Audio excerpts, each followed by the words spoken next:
બાળ દોસ્તો, કેમ છો? મજામાં ને?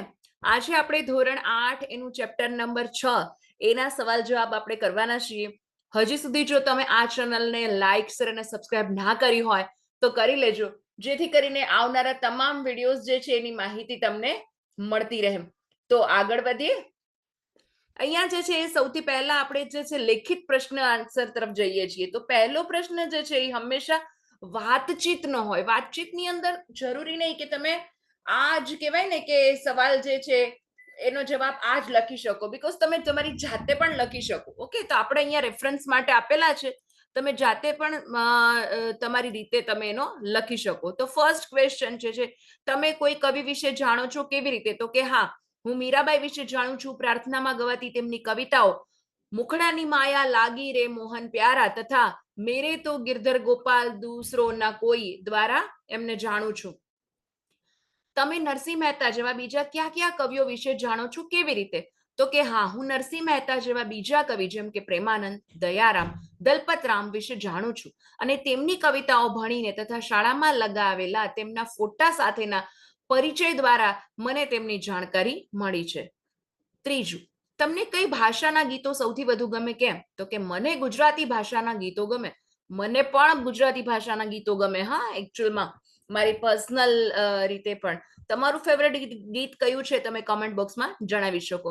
કારણ કે ગુજરાતી ભાષામાં રચાયેલ ગીતોના વિચારને અને લાગણીને હું સહેલાઈથી સમજી શકું છું. વળી તે આપણને ગમી જાય એ રીતે ગાઈ પણ શકાય છે. આમ પણ આપણે બધી કવિતાઓ છે એ લગભગ કેવી રીતે સરસ ગાઈને કરાવીએ છીએ, હે ને? તમે પણ ગાઓ છો ને? ચોથું, તમે કયા કયા કવિઓની કવિતાઓ ભણ્યા છો તેમ તમને યાદ રહી ગઈ હોય તેવી કવિતા ગાઓ. તો કે હું જે છે કવિ દલપતરામ, પ્રેમાનંદ, મીરાબાઈ, દલપતરામ, દયારામ છે અહીંયા જેવા કવિઓની કવિતાઓ જે દલપતરામની કવિતા જે છે એ કઈ? તો કે યાદ છે તમને? બહુ સરસ, હમણાં પણ એનું નવું વર્ઝન આવ્યું છે. હતો હું સુતો પારણે પુત્ર નાનો છે ને. એ કોણ? એ નવા કોઈ સિંગર સરસ છે, એમણે ગાય છે. તમને એનું નામ યાદ આવે તો લખજો. મને આમ કેવાય ને હૈયે છે પણ હોઠે નથી. બહુ સરસ એમણે ગાયેલી છે.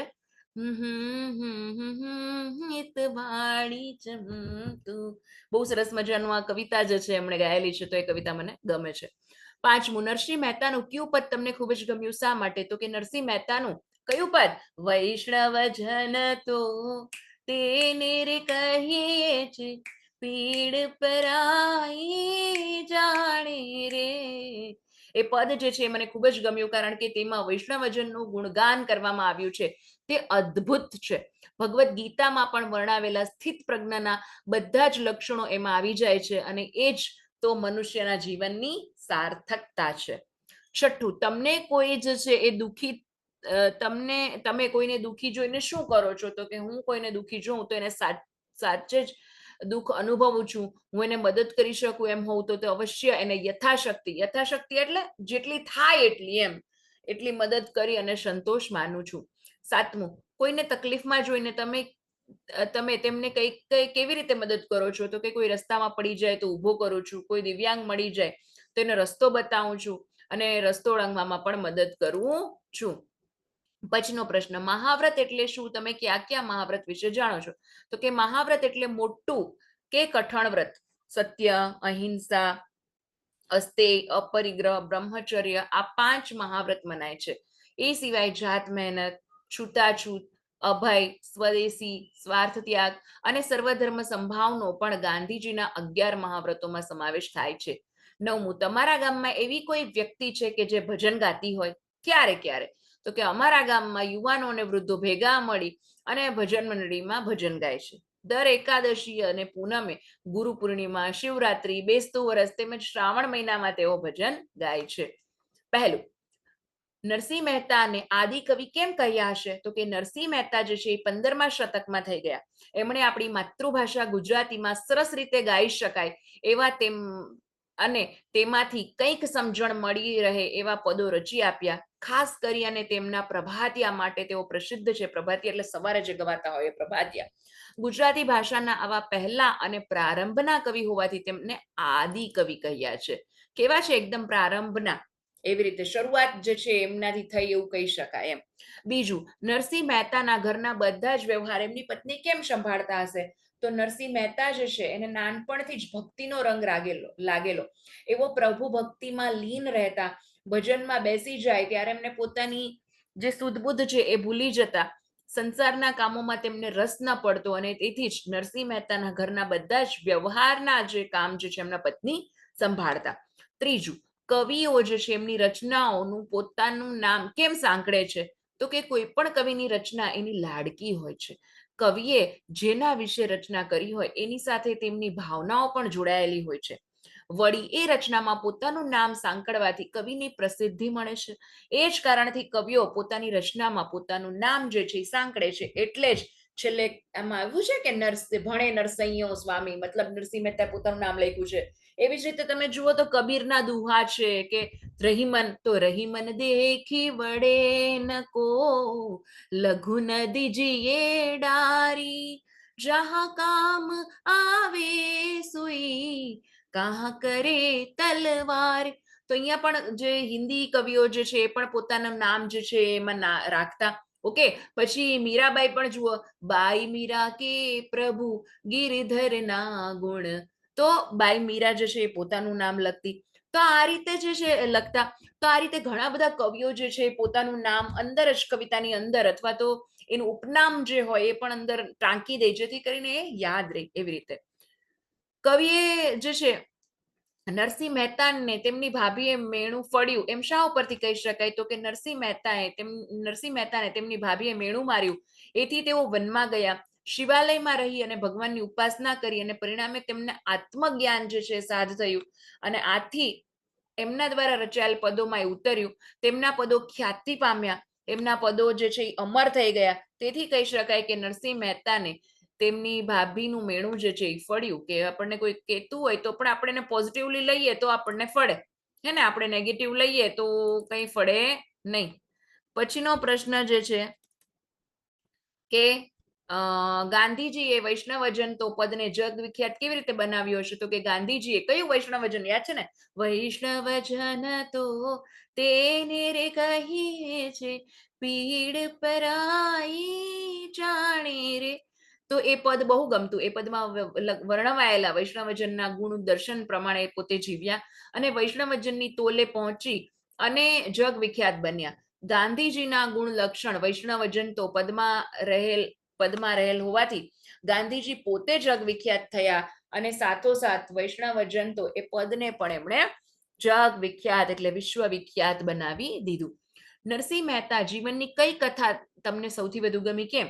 તો કે નરસિંહ મહેતાના જીવનની હુંડી વાળી, મારી હુંડી સ્વીકારો મહારાજ રે, શામળા ગીરધારી. આ બધું શું કામ એનું કહું છું ખબર છે? આપણે પાઠ સરસ રીતે સમજ્યો હોય તો આપણને એના સવાલ જવાબ તો એકદમ આવડે, આપણે પોતાની ભાષામાં લખી શકીએ. હા, પણ એનું જે કન્ટેન્ટ, વિષય વસ્તુ સાચું હોવું જોઈએ. તો એ કથા મને ખૂબ ગમી, કારણ કે મહેતાજી જે છે એની ઈર્ષા કરનારા લોકોએ એમ નરસિંહ મહેતાની બેઇજ્જતી કરવા માટે યાત્રાળુ અને તેમની પાસે મોકલ્યા હતા. પરંતુ નરસિંહ મહેતાએ તો હુંડી તો ખુદ શામળિયા ભગવાને શામળિયા શેઠ બનીને સ્વીકારી, અને આમ થવાથી નરસિંહ મહેતાને તો શાખ વધી, એટલે કે આબરૂ એની વધી હતી. નરસિંહ મહેતા જે છે ગુજરાતમાં નરસિંહ મહેતા કયા નામે ઓળખાય છે અને તેના કયા સ્થળો આવેલા છે? નરસિંહ મહેતા નામે જુનાગઢમાં નરસિંહ મહેતાનો ચોરો આજે પણ હયાત છે. નરસિંહ મહેતા વહેલી સવારે નાહવા જતા એ દામોદર કુંડની જગ્યા પણ ગિરનારની તળેટી જે છે એની અંદર વિખ્યાત છે. અત્યારે ચોમાસાની અંદર ગિરનાર જોવો હોય, આહા, શું સુંદર લાગે છે. તમે ગિરનાર ગયા છો? અથવા તો તમને કયો પર્વત ગમે છે? તમે કોમેન્ટ બોક્સમાં જણાવી શકો. હું ગિરનાર ગઈ હતી, 25 ડિસેમ્બરે ગિરનાર ચડવા માટે. વાહ, શું મજા આવી જાય. જો કે એનો રોપવે છે એ પણ એશિયાનો આઈ થિંક 2nd નંબરનો રોપવે છે, હે ને? બેઠા છો રોપવેમાં? મતલબ તમને એવું થશે મેમ શું કોમેન્ટ બોક્સમાં જણાવો, કોમેન્ટ બોક્સમાં જણાવો. પણ આપણે વાતચીત તો હોવી જોઈએ ને, લાઈવ ક્લાસ હોય તો, હે ને? એવું થોડી ન હોય કે લાઈક હું અહીંયા ભણાવતી રહું, તમે આમ મતલબ ખબર તો પડે કે તમે સાંભળો છો કે નહીં. ચલો, પ્રશ્ન નંબર 3, નીચે આપેલા સુભાષિતનો અર્થ લખો. અહીંયા છે શેરી મિત્રો 100 મળે, તાળી મિત્ર અનેક, સુખ દુઃખ જેમાં સુખ દુઃખ વામીએ એ લાખોમાં એક. તો અહીંયા શું છે? આ સુભાષિત જે છે એમાં સાચા મિત્રની ઓળખ કરવામાં આવી છે. આપણા જીવન જે છે એમાં અનેક શેરી મિત્રો મળે છે. હાથ તાળી આપી અને છૂટા પડી જનારા અનેક મિત્રનો ભેટો થાય, પરંતુ દુઃખમાં એટલે કે તકલીફના સમયમાં આપણું દુઃખ ઓછું કરવા મદદે દોડી આવે એવા મિત્રો જે છે લાખોમાં કોક જ હોય છે.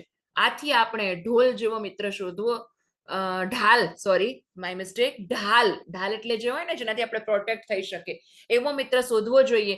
તે આપણા સુખ દુઃખમાં ભલે પાછળ પડી રહે, પરંતુ દુઃખના સમયમાં આપણી આગળ આવીને ઊભો રહે, આપણી મદદ કરે. આપણે સ્વજન અને એકવચન જે છે એ મિત્રોની દોસ્તી કરવી જોઈએ, સારા હોય એવા લોકોની ઇનશોર્ટ દોસ્તી કરવી જોઈએ. પછીનો પ્રશ્ન જે છે, ઉદાહરણ મુજબ વાક્યમાં ફેરફાર કરો. તો અહીંયા જે છે ઓલરેડી તમને આપેલું છે એક એક્ઝામ્પલ કે મહેતાજીએ ભજન ગાયું, તો મહેતાજીથી ભજન ગવાયું. તમે ઇંગ્લિશમાં એક્ટિવ પેસિવ કરતા હશો, right? Direct, indirect, active passive. તો એમ હોય ને કે ધારો કે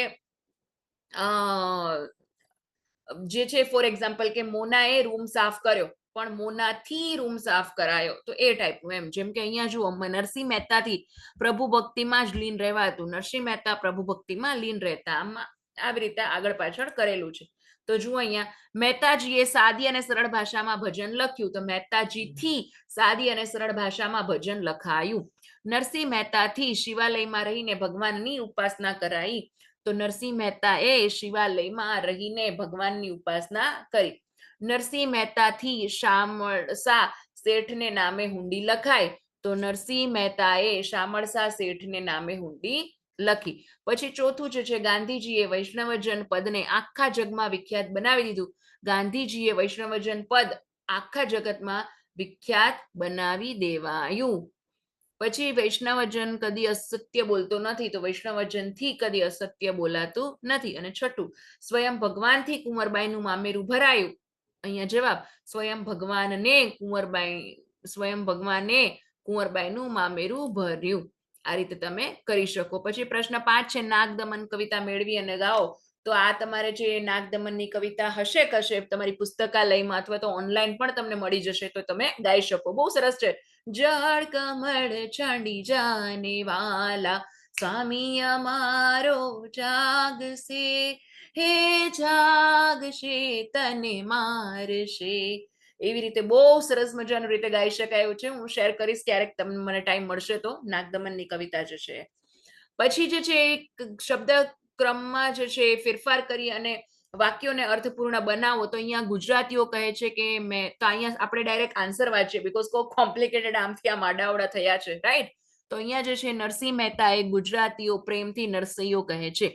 નરસિંહ મહેતા એક ઉત્તમ સાચા વૈષ્ણવજન હતા. મહેતાજીએ સુંદર પદોની રચના કરી હતી. ચોથું, નરસિંહ મહેતાના પ્રભાતિયા ખૂબ જ પ્રખ્યાત છે. અને પાંચમું, તેમના લગ્ન 16 વર્ષે માણેકબાઈ સાથે થયા હતા. પછીનો પ્રશ્ન જે છે કે નીચેની પરિસ્થિતિમાં તમે શું કરશો એ લખો. તો અહીંયા જુઓ શું છે, તો કે તમે જંગલમાં ભૂલા પડી જાવ તો કે હું જંગલમાં ભૂલો પડી જાઉં તો ગૂગલ મેપ જોઈને રસ્તો મેળવી લઉં. જો મોબાઈલનું નેટવર્ક ના આવે તો વૃક્ષો ઉપર નિશાની કરતા કરતા બહાર જવાનો રસ્તો શોધી લઉં. આ ઈઝી લાગે, પણ ભગવાન ના કરે આપણે ક્યારેય ભૂલા પડીએ. બીજું, તમે શાંતિથી ચાલતા હોય અને પાછળ કૂતરું પડે તો કે હું શાંતિથી ચાલતો જતો હોય અને પાછળ જો કૂતરું પડે તો હળ હળ કહીને હાકોટા કરવું, એટલે રાડ પાડવું. એમ હિંમત રાખી અને બાજુમાં પડેલ પથ્થર કે સોટી થકી કૂતરાને ભગાડું, અને આ રીતે ગમે તેમ કરી અને કૂતરાથી બચવાની કોશિશ કરું. તમને ખબર છે, હું નાની હતી ને, હું સ્કૂલમાં જતી હતી ત્યારે એકવાર આવી રીતે સ્કૂલમાં ન હોય ઓટો રિક્ષાની રાહ જોઈને ઊભા હતા, ત્યારે તો અમારે રિક્ષા આવતી સ્કૂલે જવા માટે, અને એક કૂતરું જે આમ નાનકડું બચ્ચું હતું ને, તો બચ્ચાને રમાડવા ગઈ, એની મમ્મી, એની મતલબ કૂતરી જે છે, જેવી પાછળ પડી, સ્કૂલનું બેગ લઈને ફેંકીને દોડી હતી હું. લાઈક બીકોઝ ખબર, આપણે કઈ પ્રી પ્લાન ના કર્યું હોય કે કૂતરું આવશે તો હું શું કરીશ, હે ને પાછળ. ત્રીજું, મમ્મી ઘરે ન હોય અને તમને ખૂબ ભૂખ લાગે તો મેગી, હે ને. પણ અહીંયા જે મમ્મી જો ઘરે ન હોય અને મને ખૂબ ભૂખ લાગે તો ઘરમાં મૂકેલ નાસ્તો કરી લઉં, અને નાસ્તો ન મળે તો રસોડામાં જઈને ફ્રીજમાંથી ફળ ખાઈ લઉં અથવા દૂધ પી લઉં. સાચું બોલો, કોણ એવા છે કે જે ફ્રીજમાંથી દૂધ અને ફળ ખાય છે? મેગીનો સૌથી પહેલા વિચાર કોને આવ્યો હતો? પ્લીઝ કમેન્ટ બોક્સમાં જણાવજો, હે ને. પછીનો પ્રશ્ન જે છે, અને જો ફળ અને દૂધ પીતા હોય તો વાહ, મારા તરફથી 5 આઉટ ઓફ 5 સ્ટાર. ઓકે. ચોથું, હાથમાં જો ચાની રકાબી હોય અને અચાનક જોરથી છીક આવે તો તો અચાનક તો હું હાથમાંથી રકાબી ઝડપથી ટીપોઈ ઉપર પાછી મૂકી દઉં અને છીક ખાઈ લઉં. ધોધમાર વરસાદમાં તમારી છત્રી કાગડો થઈ જાય તો કે ધોધમાર વરસાદમાં મારી છત્રી જો કાગડો થઈ જાય તો હું નજીકના ઘર કે છાપરાનો આશ્રય લઈ લઉં. આજુબાજુ ઘર ના હોય તો ઘટાદાર ઝાડ નીચે ઊભો રહું. ભાવતી વાનગીઓ જરૂર કરતા વધુ પડતી ખવાઈ જાય તો શું થાય તો કે તો હું ભોજનના અંતે પાણી બિલકુલ ના પીવું, ધીમે ધીમે થોડુંક ચાલવાનું રાખું, ચાલવાથી પચી જાય. અને અથવા તો તમે વજ્રાસનમાં બેસો, જાપાનીઝ લોકો તમે જોયા હશો, જાપાનીઝ કોરિયન લોકો જમીને જમવા સમય અથવા તો જમીને પછી જે આસનમાં બેઠા હોય ને વજ્રાસન કહેવાય, એમાં બેસો તો પણ થોડો ફાયદો થઈ જાય, રાહત થઈ જાય. ઓકે, પ્રશ્ન નંબર 8 કે ઉદાહરણ મુજબ લખો કે પ્રભાતિયા એટલે પરોઢમાં ગવાતા ભજન, તો મરસિયા એટલે શું તો કે મરેલાને ઉદ્દેશીને જે છાજિયા લેતી વખતે ગવાતું ગીત હોય. ફાગ એટલે હોળીના સમયે ગવાતું શૃંગાર ગીત. ફાગ એટલે ને આવ્યો ફાગ કે સુડાની કડીએ બેસી ફાગણિયો લહેરાયો, આવ્યો ફાગણિયો રૂડો ફાગણિયો. પછી ફટાણા લગ્ન પ્રસંગે ગવાતા ગાળના પ્રકારના જે છે જે ભૂંડા બિસ્બત ગીત હોય એ ફટાણા હે ને. લાલ મોટર આવી ગુલાબી ગજરો લાવી મારા બેની સાસરીએ લીલા લહેર છે, એ ટાઈપના ગીત હોય. અમુક થાળ એટલે નૈવેદ્ય ધરાવતી વખતે ગવાતું સ્ત્રોતગાન ન હોય, આપણે જમો જે હોય ને એવી રીતે એ જમવાનું જે ભગવાનને હોય એ ગીત એવી રીતે. 9મું ફકરામાંથી પ્રશ્નના ઉત્તર લખો, તો અહીંયા પેરેગ્રાફ આપેલો છે. ઓકે, આ તમારી ટેક્સ્ટબુકમાં પણ હશે, આપણે એના ડાયરેક્ટ સવાલ જવાબના ચર્ચા કરીએ છીએ. અહીં પત્રક કોને લખ્યો છે તો કે અહીં મહાત્મા ગાંધીજીએ પોતાના એક સ્નેહીને નવા વર્ષના શુભ સંદેશમાં ઉચ્ચ વ્યવહારની રીત દર્શાવતો પત્ર લખ્યો છે. આપણે કોના પ્રત્યે દયાભાવ રાખવો જોઈએ? પ્રાણી માત્ર પ્રત્યે દયાભાવ રાખવો જોઈએ. ભલાઈ માટે ગાંધીજીએ શું કહ્યું તો કે કહ્યું કે દરેક પ્રત્યે ભલાઈ કરજો. એ ભલાઈ બીજાના ભલા સારું નહીં પણ તમારા ભલા સારું કરજો. જગત લેણદાર છે અને આપણે એના કરજદાર છીએ. પ્રશ્ન નંબર 10 આપેલા બિલ વાંચી અને સવાલોના જવાબ લખો. શ્રાવણ મહિનામાં આ દુકાન કેટલા દિવસ બંધ રહેશે તો કે એક દિવસ દુકાન બંધ રહેશે. બિલ જે છે એ તમારી ટેક્સ્ટબુકમાં ઓલરેડી આપેલું છે. ઓકે, એના સવાલ જવાબ આપણે અહીંયા ડાયરેક્ટ ચર્ચા કર્યા છીએ. બીજું, દીપકભાઈ જે છે મફત તોરણનો લાભ લેવો હોય તો હજુ કેટલા રૂપિયાની ખરીદી કરવી પડશે તો કે હજુ 180 રૂપિયાની 180 રૂપીસની ખરીદી કરવી પડશે. દીપકભાઈ પાસે ભૂલથી તૂટેલી વાંસળી આવી ગઈ છે તો તેઓ બદલાવી શકશે તો કે બદલાવી શકશે નહીં, કારણ કે બિલમાં શરત લખેલી છે કે વેચેલી વસ્તુ પાછી લેવામાં આવશે નહીં. ચોથું, અમારી બીજી કોઈ શાખા નથી. આ સમાનાર્થી શું છે તો કે અમારી દુકાન બીજી કોઈ શાખા નથી, અમારી દુકાન બધી જ જગ્યાએ છે, અમારી દુકાન ફક્ત આ જ જગ્યાએ છે અને લાગતા વળગતા ની અમારી દુકાન નહીં. તો અહીંયા જે છે શું આવશે? અહીંયા જે છે આવશે કે અમારી દુકાન ફક્ત આ જ જગ્યાએ છે. ઓકે, આ પણ ખોટું અને આ પણ ખોટું. ઓકે, પ્રશ્ન નંબર બીજો જોઈએ, આગળનો. ઓકે, દીપક ભાઈ જે છે દરેક વસ્તુ એક નંગ જ ખરીદે છે તો તેમને કઈ ગિફ્ટ મળશે તો કે તોરણ રૂપે ને ગિફ્ટ સ્વરૂપે કઈ મળશે નહીં. કોષ્ટકમાં આપેલા વાક્યોને યોગ્ય શબ્દ સંયોજક વડે જોડી નવું વાક્ય બનાવી ફરીથી લખો. અહીંયા ઉદાહરણ આપ્યું છે કે શિયાળામાં બાજરીનો રોટલો અથવા જુવારનો રોટલો. ઉત્તર તો અહીંયા છે તમે એને રોકવાનો ઘણો પ્રયત્ન કર્યો પણ એ રોકાયો નહીં. બીજું, દશેરાએ પપ્પાએ નવી ગાડી ખરીદી અને મામાને નવું મકાન ખરીદ્યું. અમે ગાડીમાં બેઠા એટલે ગાડી તરત ઉપડી. પછી બાળક ખૂબ રડે છે કારણ કે તેને તાવ ચડ્યો છે. તેઓ ટ્રેન પકડી શક્યા નહીં કેમ કે તેઓ ઘણા મોડા પડ્યા. સરપંચ ચૂંટણીમાં હારી ગયા છતાં પણ તેઓ નિરાશ થયા નહીં. તો અહીંયા આપણે ડાયરેક્ટ આન્સર ડિસ્કશન કર્યા છે. પછીનો પ્રશ્ન છે, ચોરને ઘણો માર પડ્યો તો પણ તેની ચોરી કબૂલી નહીં. રસ્તો ભીનો હતો તેથી તેઓ લપસી પડ્યા. અને લાસ્ટ ક્વેશ્ચન કે નીચે આપેલા ફકરાનો તમારા પ્રથમ ભાષામાં અનુવાદ કરો. પ્રથમ ભાષા એટલે ઇંગ્લિશમાં. તો અહીંયા રવિશંકર મહારાજ વિશે જે છે આપેલું છે. બહુ સરસ રવિશંકર મહારાજ જે છે એમણે સેવા કાર્ય કર્યું. ખરેખર એનો પાઠ પણ આવતો એક રવિશંકર મહારાજ વિશેનો. તો અહીંયા જે છે એમનો જે છે રવિશંકર મહારાજ ખૂબ મહેનતુ હતા, કામ કરવામાં જરાય આળસ ન કરતા, બધું ખેતીનું કામ ઉમંગથી કરતા, મહોલ્લામાં કોઈ પણ પાડોશીને કાગળ લખવો હોય તો હોંશે હોંશે લખી આપતા. અને તે તેમની માતાને રામાયણ મહાભારત વાંચી સંભળાવતા. તો અહીંયા એનું આપેલું છે, Ravishankar Maharaj was hardworking right from his childhood, હે ને, હી નેવર. તો અહીંયા આખો આવો જે છે ફકરો તમારે ઇંગ્લિશમાં આપેલો છે, તમે જાતે પણ આના સિનોનિમ્સ વાપરીને ફકરો લખી શકો. જ્યારે ગુજરાતીમાંથી અંગ્રેજીમાં ટ્રાન્સફર કરતા હોઈએ, ટ્રાન્સલેટ કરતા હોઈએ, ત્યારે એનો અર્થ ન બદલાવવો જોઈએ, શબ્દો તમે કોઈ પણ પ્રકારના વાપરી શકો. આઈ હોપ કે તમને આ પાર્ટ સમજવામાં આવ્યો હશે. આપણે આના પછીના વિડીયોમાં મળશું આના પછીના ચેપ્ટર સાથે. ત્યાં સુધી આવજો.